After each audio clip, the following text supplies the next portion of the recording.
Hello, and welcome to this preview video of lines 2537 to 2820 of Headley's translation of Beowulf, which is simply Beowulf versus the dragon.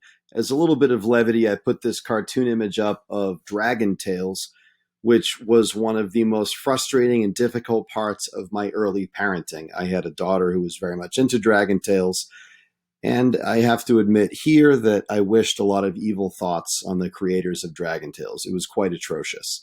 And I think my daughter, worst of all, when she came to read Beowulf in high school, expected dragons to be these friendly, goofy creatures, not fire-breathing killers. So pay attention to the cartoons you watch. They could be very misleading. I begin this class with Rupert Brooke's astonishing, beautiful poem, The Soldier, which I think begins with the lines, if I should die, think only this of me, that there's some corner of a foreign field that is forever England. And I think that sentiment is very much in the spirit of Anglo-Saxon poetry, of Beowulf, and of this set of moments in Beowulf. So if you go to 2550, starting on page 110, there's some stanza here, that the stanza sort of in the middle of page 110, starting on 2550, which has some what I call like pre-game imagery, so before the fight. And I think it's really interesting, might be worth marking and thinking about. He worked his wrath into a roar. The main man of the Wettergeats bellowed into his blast zone. We're talking about Beowulf, calling forth his foe. So Beowulf goes in aggressively. Under the stone, warmth turned to war. An echoed challenge bounced, and the dozing dragon lifted her head, alert with fury. A human voice. There'd be no negotiation, no settlement in metal. Fire walked first, dragon's breath surging out of the stones. Earth quaked as she rose and roared in return. The challenging mortal raised his shield as she emerged, a whipping rave. A coil convulsing overhead, fangs, claws, and scales, railing against robbery, ready for war. Beowulf's sword was already drawn. That razor edge, that razing heirloom. Each of them, living, was intolerable to the other, and in fury, they fell to it. Pay really close attention. I think the plot of this poem, to be honest, is its least interesting to mention. Pay attention to the imagery, particularly the sounds. It's just like a breathtaking slow motion account of the waking and the increased anger of our dragon. So again, I'm doing this more now in the latter third of the poem because we've grown familiar with the arc of the text and how this poem tells its story. What do you expect? What do you expect? Beowulf has had his last boast saying that he will fight the dragon armed, because the dragon breathes fire. And we know what the dragon's power is, and we know Beowulf is 50 years older than he was the last time we saw him fight. Think about expectations. What will the role of fate or God's will be? Will there be any surprises? I don't know. Think of what all the options are. So starting on 2565, and I'm not going to micro sort of walk through this with you, other than saying that we meet a new hero. On page 112, line 2599, it says, one man felt something, a bond that bound him back. He was kin, and he could not leave his king to die alone. His name was Wiglaf. He was Waeson's son, that righteous warrior, that Shilfing kinsman of Alfhere. So we learn Wiglaf's lineage, as we do of all heroic, important people in this kind of poem. Beowulf needs help. Beowulf needs help. Curiously, if you go to the next page, line 2634, Wiglaf alone volunteers to help Beowulf. This is complicated. Beowulf insists on fighting alone. So does his men's hesitance to help him a sign that they follow his instructions? Or is it a sign that he isn't that good a king? Or is it a sign that he's so a superhero? It's sort of like having that amazing athlete on a team. It's real easy to have all the other teammates just sort of stand around and watch. Wiglaf says on 2634 to his comrades, "Bro, listen, remember in the mead hall, we swore to our Lord we'd stand by him." Normally what a queen does, right? Remind folks of their loyalty. Wiglaf does that out loud. And on the next page, page 114 in the last stanza, line 2661, he sprinted through fire, appeared armored alongside his lord, shouting, this is Wiglaf to Beowulf. "Beowulf, I'm beside you. You'll dare to risk it all and fight to the finish as you did when you were young. You won't be bested while your heart beats. Your fame won't diminish. Your history is here. Be strong, my king. Your boy's with you in this fight. Be your country's shield as I battle on your right." I circled "your boy" on the top of page 115 because a gaping absence in this poem, a poem where one is identified constantly with who one's father is, and where one of the jobs of a king is to create an heir. Beowulf has no wife and no children. So that phrase that Headley uses, "your boy," has that sad note to it, almost as if Wiglaf, if circumstances were different, is sort of son-like in a way. And yeah, I'm not gonna, like I said, go super into the plot. I want you to pay really super close attention to the end of the battle. It's on page 116, 2694, where the poet says, "Here is what I know." It's that stanza. It's how the battle ends. Bracket that whole stanza, and when you get to it during the audio reading or you're reading, there's several things that are strange, and I think lots of them can come up in a conversation. So again, I did this with Grendel, and I did this with Grendel's mother. This, of course, if you were raised in a good home, this is the dragon from Shrek, also a great musical, by the way.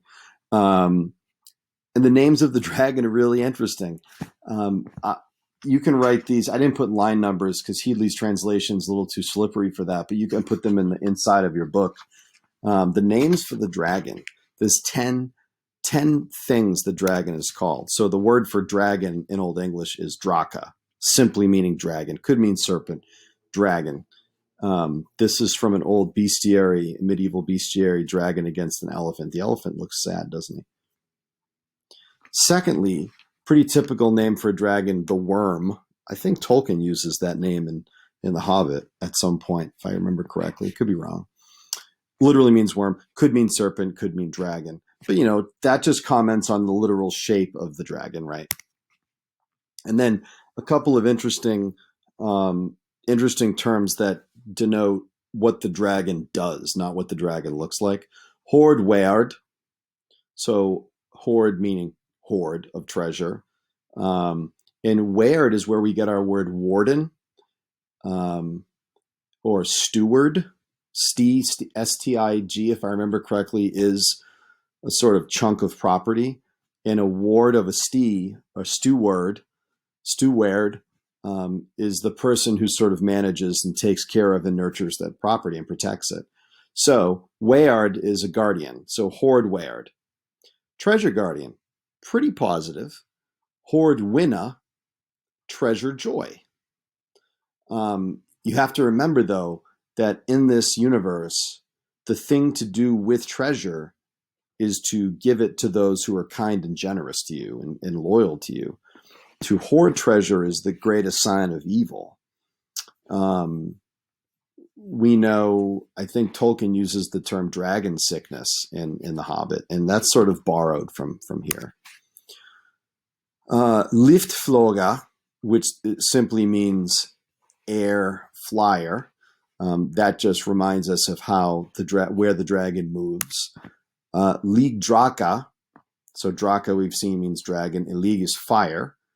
This, again, and I forget where I read this, there's two significant dragons in Western literature. One is from a Norse saga that probably predates Beowulf. And then the first fire-breathing dragon in Western literature is the dragon that we just read about in Beowulf. So that's kind of interesting.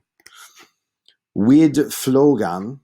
So flogan is flyer, and wid means wide, just a cognate, or far. So this doesn't simply denote that the dragon flies. It just means it can put on lots of mileage. If you've seen Game of Thrones and you watch, those dragons move, they can cover lots of miles quickly. 7 is Guthflogan. So flogan, again, the emphasis on a lot of these words is that it flies, because if you think of it, if you're a grounded character, this is a world without airplanes. They don't see anything fly other than little birds, right? So to imagine a dragon is like peculiarly horrifying. This reminds us that when flying, these beings kill. Guthflogan. And here's an interesting one. Griere giesti. Father Klaber's translation suggests it means terrible stranger. And we're aware that the word rekka, as I said in another video, means wretched one, stranger, wanderer, like the worst thing to be in an Old English context. Can also sort of mean a hero. Like if you can survive by yourself, Tolkien says that also can mean hero. But stranger is interesting here. Beorges weird, we know weird means guard, guardian. Beorges is cave. So similar to horde weird, the guardian of a cave. And then this is a pretty cool one. Atol Inwit Gast. Gast is spirit. Inwit is evil, malicious. So this is double adjective, terrible and malicious and a spirit.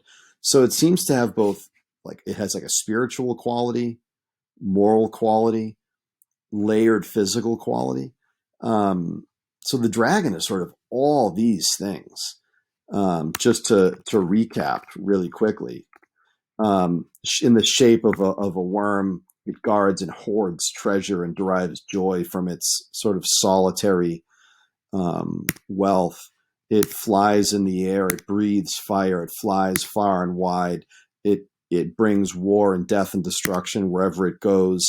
It is completely other from all other creatures. It guards its cave, and it is terrible and malicious. An interesting thing might be if you're a teacher looking for a paper prompt, or if you just want to discuss it in class or journal about it, how are the 3 significant villains, for lack of a better term, Grendel, Grendel's mother, and the dragon, how are they similar and different, and why do those similarities and differences matter in the poem? Do you sense like an evolution? Is Grendel one way, Grendel's mother more developed, the dragon even more? Are they increasingly or decreasingly sort of sympathetic? I don't know. So it's interesting to think about.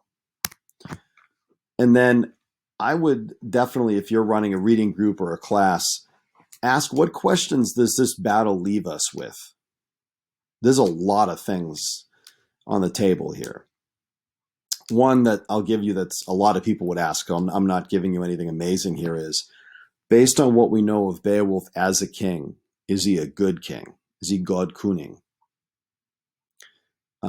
We know how a good king is defined very early in the poem. We know how that good king's definition sort of evolves throughout the poem. What's your opinion on this? And what other questions come up? I hope this little preview video helps you in your reading. Enjoy the poem, and I'd love to hear your comments. Thanks.